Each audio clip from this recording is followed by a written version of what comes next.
4월이 되면 언제나 엘리어트의 시가 생각나죠. 4월은 잔인한 달. 그러나 그 시는 굉장히 위대한 시일 뿐만 아니라 모든 겨울이 죽고 이제는 새롭게 살아나는 생명을 노래하는 거죠. 우리가 이 좋은 계절에 모두가 살아났으면 좋겠습니다. 세계적인 기독교 미래학자이면서 또 우리 영성에 있어 아주 탁월한 능력을 가지신 미국의 드류 대학의 레너드 스윗 교수가 있습니다. 미국에서 가장 영향력 있는 기독교 지도자를 뽑을 때에 항상 10명 안에 들어가는 대단한 학자입니다. 우리나라에도 자주 오셨어요. 우리가 밖에서 말할 때 경영학의 아버지 미래학자 피터 드러크를 말한다면은 기독교계의 피터 드러크라고 할 수 있는 분이 바로 레너드 스윗입니다. 이분의 생각이 좀 자유롭고 너무 넓다 보니까 또 비판하는 사람들도 있습니다. 레너드 스윗은 4종류의 교회가 있다고 말합니다. 첫째는 성교적 교회입니다. 가장 바람직하고 본질적인 교회의 모습이라고 할 수 있습니다. 교회의 모든 일은 복음을 전하기 위해서고 주님의 나라를 확장하는 일에 우선하는 교회, 성교적 교회입니다. 지금도 열심히 선교하고 열심으로 복음 전하는 교회들이 있습니다. 하나님의 나라의 지평을 넓혀가고 교회의 사명을 잃지 않는 교회, 성교적 교회입니다. 둘째는 목회적 교회가 있습니다. 교회가 성교적 사명을 조금 잃어버리면 바로 목회적 교회로 바뀌게 된다는 거예요. 전도 중심, 선교 중심의 교회가 열심을 잃어버리면 목회적 교회로 변질된다고 봅니다. 목회적 교회라고 하는 말은 전형적으로 사역 중심이고 목회 중심, 행정 중심이라고 할 수 있는 그런 모습인데요. 목회자는 자기 목회 일에 전념합니다. 또 성도들은 성도들의 직분과 맡은 일에 충성합니다. 그런데 복음을 전하거나 전도를 하는 일에는 미약합니다. 설교에도 복음 전도에 관한 설교를 많이 하지 않습니다. 목회자들이 또 성도들이 믿지 않는 영혼이나 영혼을 살리는 일, 복음 전하는 일에 관심이 약하다는 거예요. 어쩌면 우리 교회가 이런 모습일 수 있습니다. 셋째는 현상 유지적 교회입니다. 목회적인 교회가 좀 더 또 나빠질 때는 이게 변질되면 현상 유지적 교회가 된다고 지적합니다. 현상만 유지하려고 하는 교회는 절대로 부흥하거나 발전이 없습니다. 안주하는 거거든요. 모든 것을 귀찮아하고 형식만 남고 껍데기 신앙으로 가는 그런 교회.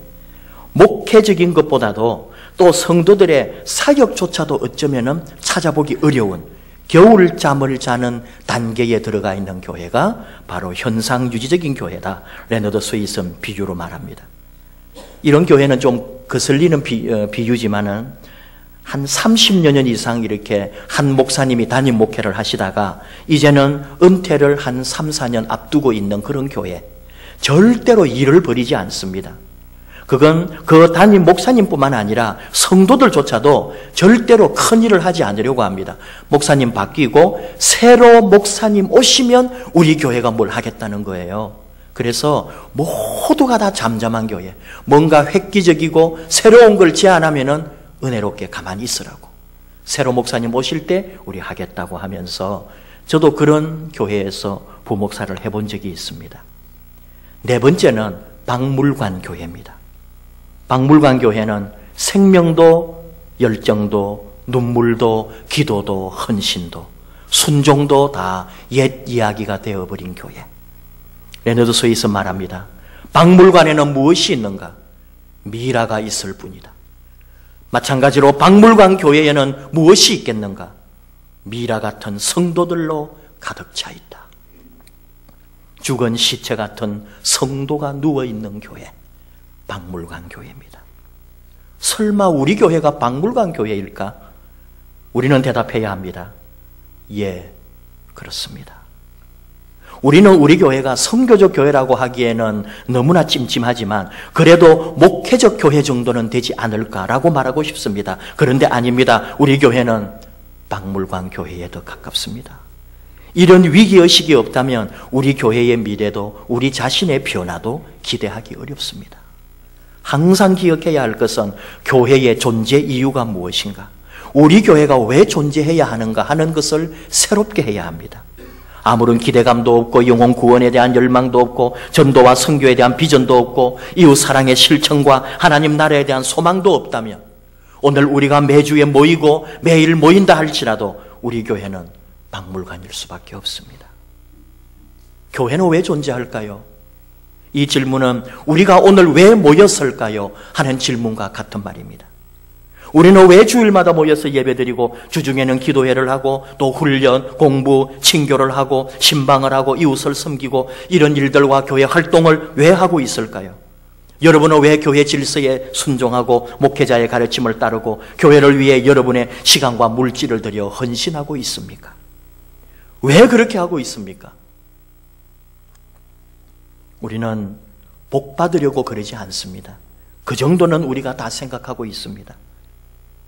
우리는 그보다 더 높은 목적과 가치를 알고 있기는 합니다. 우리가 이렇게 주님의 교회를 사랑하고 섬기는 이유가 있단 말이죠. 그것은 예수님 말씀에 순종하기 때문입니다. 예수님의 말씀은 바로 마태복음 28장 19절 20절 그러므로 너희는 가서 모든 민족을 제자로 삼아 아버지와 아들과 성령의 이름으로 세례를 베풀고 내가 너희에게 분부한 모든 것을 가르쳐 지키게 하라. 이 말씀입니다. 또 사도행전 1장 8절 예수님께서 성천을 하시기 전에 마지막으로 남기신 말씀 오직 성령이 너희에게 임하시면 너희가 권능을 받고 예루살렘과 온 유대와 사마리아와 땅끝까지 이르러 내 증인이 되리라. 우리는 바로 이 말씀을 따르고 이 말씀을 실천하려고 모였습니다. 분명한 것은 교회가 해야 할 일, 아니 내가 예수 그리스도를 믿는 한 사람으로 해야 할 일은 온 세상에 예수님이 분부한 모든 것을 가르쳐 지키게 하는 일입니다. 우리가 모인 이유는 바로 이 세상에 예수님을 전하기 위해서입니다. 이것이 우리가 해야 할 중요한 일 중에 하나입니다. 전도라고도 하고 선교라고도 말합니다. 이 일을 위하여 우리는 예배드리고 이 일을 위하여 우리는 공동체를 이루고 이 일을 위하여 교육하고 훈련하고 섬기고 교제하고 있습니다. 여기서 말씀하실 때 주님의 말씀 분부한 것을 가르쳐 지키게 하라 이 말씀도 기억해야 합니다. 전도를 하고 선교를 해야 한다는 것 알겠습니다. 예수님을 전해야 한다는 것은 알겠습니다. 그런데 예수님을 어떻게 전합니까? 예수님의 무엇을 전합니까? 예수님이 답을 주셨습니다. 내가 너희에게 분부한 모든 것을 가르쳐 지키게 하라. 그 예수님이 분부한 것이 무엇이냐 하는 거죠. 분부는 명령과 같은 뜻입니다. 내가 분부하고 명령한 것이 무엇일까요? 예수님께서 우리에게 무엇을 하라 명령하신 것은 너무 많습니다. 회개하라고 했습니다. 이것도 명령입니다. 기뻐하고 즐거워하라고도 합니다. 이것도 명령입니다. 심지어 네가 네 손이 범죄하거든 네 손을 찍어버리라고 그럽니다. 이것도 명령입니다. 너무나 많은 명령이 있습니다. 그런데 그런 식으로 주님의 명령을 지키려고 하면은 우리는 제대로 명령 지킬 것이 하나도 없고 도리어 지키지 못할 겁니다. 예수님이 분부하신 명령의 핵심을 찾아내야 합니다. 예수님이 우리에게 가르쳐 지키라고 해주신 그가 분부한, 그가 명령한 핵심의 내용이 무엇이냐? 그것은 사랑하라는 명령입니다. 마태복음 22장 37절 이하 예수께서 이르시되 네 마음을 다하고 목숨을 다하고 뜻을 다하여 주 너의 하나님을 사랑하라 하였으니 이것이 크고 첫째 되는 계명이요 둘째도 그와 같으니 네 이웃을 네 자신같이 사랑하라 하셨으니 이 두 계명이 온 율법과 선지자의 강령이니라. 요한복음 13장 34절 새 계명을 너희에게 주노니 서로 사랑하라. 내가 너희를 사랑한 것 같이 너희도 서로 사랑하라. 예수님이 분부하시고 본을 보여주시고 그가 행하신 일들은 모두 사랑의 행함이요 사랑의 완성이었습니다. 우리가 사순절을 보내고 있습니다. 그가 당한 고난과 죽음조차도 우리를 사랑하기 때문이었던 것을 우리는 알고 있죠. 사랑하라는 분부, 사랑하라는 명령을 하시는 예수님은 일생 동안 그 사랑을 실천하셨습니다. 그리고 사랑의 대상을 찾아가서 만나주셨습니다. 상처 입은 이의 치유자가 되시려고 병자들을 찾아가서 만나주셨고 약자들의 친구가 되어 만나주셨습니다. 그리고 무사람들에게 진리를 깨닫게 하는 랍비로, 진리를 깨우쳐주는 스승으로 그들을 만나주셨습니다. 회당에서, 집에서, 들판에서, 산에서 예수님은 율법을 풀어주시고 진리를 가르쳐 주셨습니다. 예수님의 가르침에 사람들은 감동하고 놀랐고, 예수님이 행하시는 사랑의 만져주심, 그 사랑의 터치에 죽은 사람도 살아나는 기적이 일어났습니다. 누가복음 7장, 나인성 한 과부의 아들이 죽어 동네 사람들이 장사하려고 성 밖으로 나올 때에 예수님이 그 어머니의 슬픔을 보며 죽은 아들을 만나 주셨습니다. 청년아, 일어나라. 죽은 아들이 살아났습니다. 수많은 병자들, 환자들, 예수님은 그냥 지나치지 않았습니다. 만나 주셨습니다. 심지어 그의 옷자락을 내주었습니다.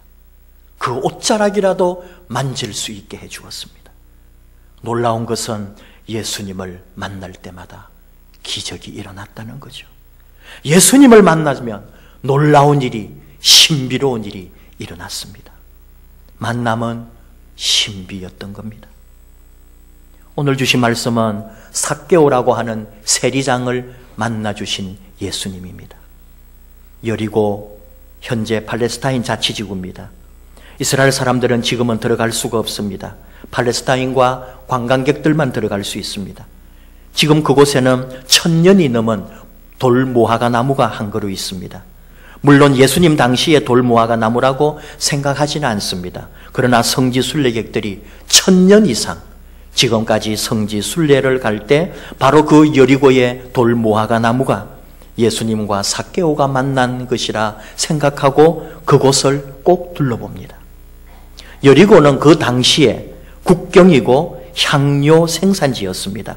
그래서 향료를 수출하기 때문에 그곳에 세금을 걷는 세무서가 있었습니다. 그리고 또 수입하는 물건들에 붙이는 세금도 있었고요. 바로 그 세무서의 서장이 삭개오였습니다. 우리가 많이 들어본 것처럼 당시의 세관이라는 것은 백성들이 내는 세금을 거두어서 로마 정부에 다시 바치는 중간 역할을 했습니다. 그러니까 사람들이 좋아하지 않은 거 알고 있죠. 어차피 사람들로부터 매국노라고 낙인이 찍혔기 때문에 이 세리들은 아예 서민들로부터 불법으로 세금을 징수하고 자신들의 소유를 채우기에 급급했다는 거예요. 그 당시에 2000년 전이지만 백성들은 다 그런 사람들을 비꼬고 욕했습니다. 뭐라고 했느냐 하면은 면허증을 가진 강도라고 세리들을 불렀다는 거죠. 그리고 유대 종교로 볼 때 유대인들은 그 세리들을 하나님 앞에 죄인이라고 했고 장녀라고도 불렀습니다. 아예 유대인이 아니라 이방인처럼 취급을 해버렸습니다. 하나님을 모독하는 죄를 범했다고 해서 시민권을 박탈하기도 했고 법정에 증인이 될 자격도 주지 않았습니다. 근데 그 사람들은 그 사람들인데 바로 그 사람들처럼 바로 거기에 걸려드는 사람이 우리 예수님이었다는 거잖아요.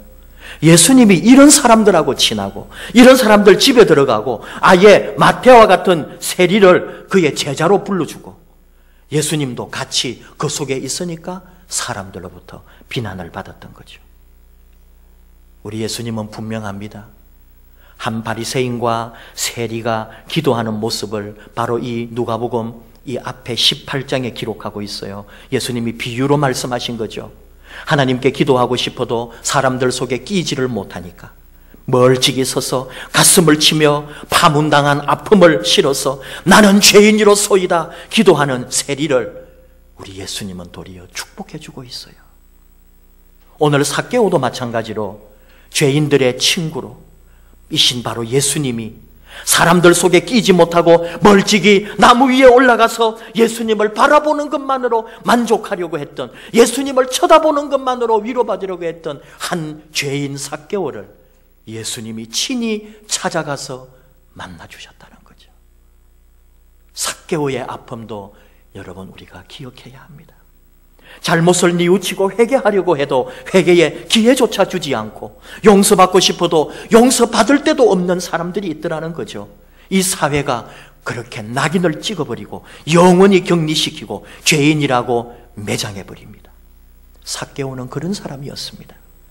삭개오야 내려오라 라고 하신 예수님은 바로 그 삭개오를 찾아가셔서 그를 받아주시는 거죠. 저는 말씀을 읽을 때에 그 당시의 그 모습으로 상상을 많이 합니다. 우리 성경 번역은요, 꼭 다시 한번 번역을 한다면 예수님의 낮춤말을 높임말로 고쳐야 한다고 생각해요. 전부 예수님이 사람들 보고 말을 낮추거든요. 이건 좀 옛날의 관점이에요. 스승이고 주님이시고 하나님이시니까 우리 보고 당연히 말을 낮춤말을 하겠지요. 근데 예수님은 실제로 그 당시에 그렇게 말씀하지 않으셨다는 거죠.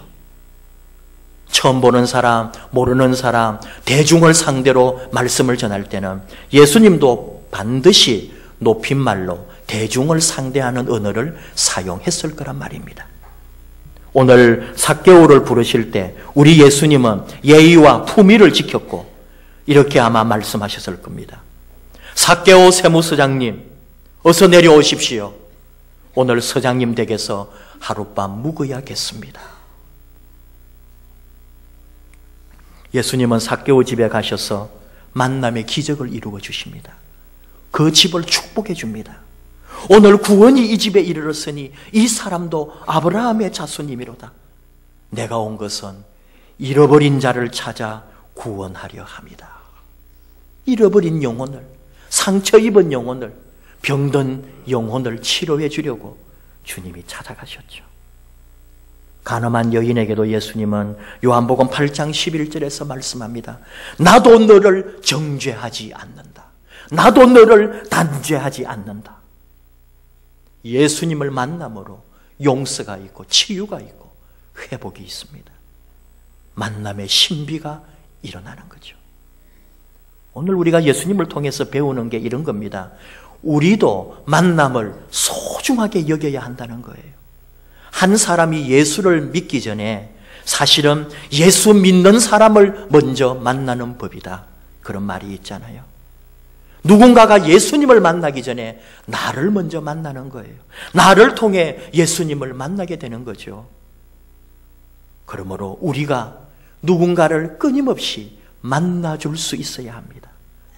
예수님은 오늘 우리에게 말씀하는 거예요. 예수님 자신이 그러한 것처럼 우리를 향하여 너도 가서 누군가를 만나주라고.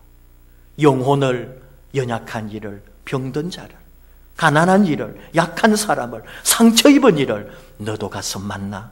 그리고 그 만남의 신비를 일으켜주라고. 내가 너를 도와주겠다고. 예수님을 만나기 전에 너를 먼저 보내노니 너를 통해 나를 만나게 하라.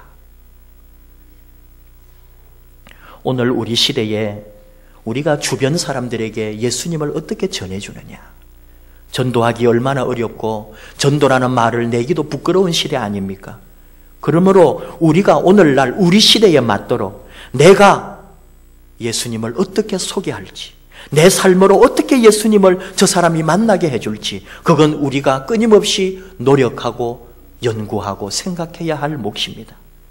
우리가 지난주에 미인대칭 전도 세미나에 갔습니다. 미소 짓고 인사하고 대화로 칭찬하자. 이런 것들도 바로 오늘 우리 시대에 이웃과 더불어 믿지 않는 사람에게 그리스도인으로 어떻게 다가가야 할지, 일상에서 삶에서 나의 겸손과 섬김과 대화와 칭찬으로 다른 사람에게 복음을 전할 수 있다면 그런 걸 같이 모색하고 연구했던 거죠. 저는 오늘 한 사람을 소개하려고 합니다. 지금 한국 교계와 우리 일반 트로트 가요계를 강타하고 있는 뽕짝 CCM 가수가 등장을 했습니다. 구자욱 목사님, 감리교 목사님입니다. 얼마 전 텔레비전 음악 오락 채널 엠넷 방송에 트로트 서바이벌 프로그램에 나와서 한마디로 폭풍을 일으킨 목사님입니다.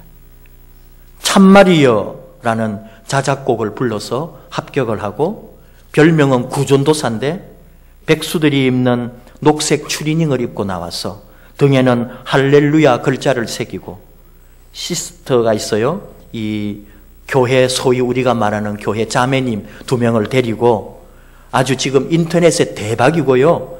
아마 이게 한참 갈 것 같아요. 왜 제가 여러분에게 소개하느냐 하면은 오늘 우리 시대에 우리의 삶으로, 우리의 언어로, 우리의 모습으로 나는 어떻게 누군가에게 예수를 전해줄 수 있을까? 나는 어떻게 주님의 향기를 나누어 줄 수 있을까? 나는 어떤 모습으로 주님을 다른 사람에게 소개해 줄 수 있을까? 구자흥 목사님은 노래를 통해서, 그것도 자기가 좋아하는 뽕짝, 트로트를 통해서 세상에 복음을 전하겠다는 거예요. 저는 그분의 접촉점이 좋다는 거죠. 우리가 다 그럴 수는 없겠죠. 우리는 우리식으로 나의 장기와 재능, 하나님 주신 달란트로, 우리의 미소로, 우리의 축복으로, 우리의 칭찬으로 누군가를, 예수님의 사랑을 누군가에게 전해줄 수 있다는 거죠. 저는 좋게 보았습니다. 지금 욕도 엄청나게 듣습니다. 왜? 하나님의 복음을 그렇게 뽕짝 노래로 바꾸어서 한다고. 근데 그분은 그런 소리와 악플을 들을 각오가 돼 있다는 거예요. 자신은 이렇게 바꾸어서 복음을 전하겠다는 거죠. 내 믿음, 내 신앙을 강요하는 것이 아니라 내 모습으로, 내 삶으로, 내 은행으로 나와 함께 하시는 예수님을 소개해 줄 수 있는 저와 여러분도 되기를 원합니다. 이것이 오늘 우리의 사명이라는 거예요. 주님이 우리에게 분부하고 명령하신 것, 바로 주님의 사랑, 우리 예수님 가르쳐 주신 복음을 어떻게 나는 전해줄까? 내 작은 손짓, 내 작은 나눔, 내 물질, 내 재능, 각가지로 누군가에게 예수님을 만나게 해주는, 그래서 그 만남으로 그 삶에 기적이 일어나도록, 그 삶에 변화가 일어나도록 우리는 항상 그 마음을 품고, 오늘 구자욱 목사님을 통해서 하나님은 나에게는 어떤 재능과 어떤 주님 만나게 하는 방법을 나에게 주실까요? 믿음으로 기도하며 이 영상을 함께 볼 수 있기를 원합니다.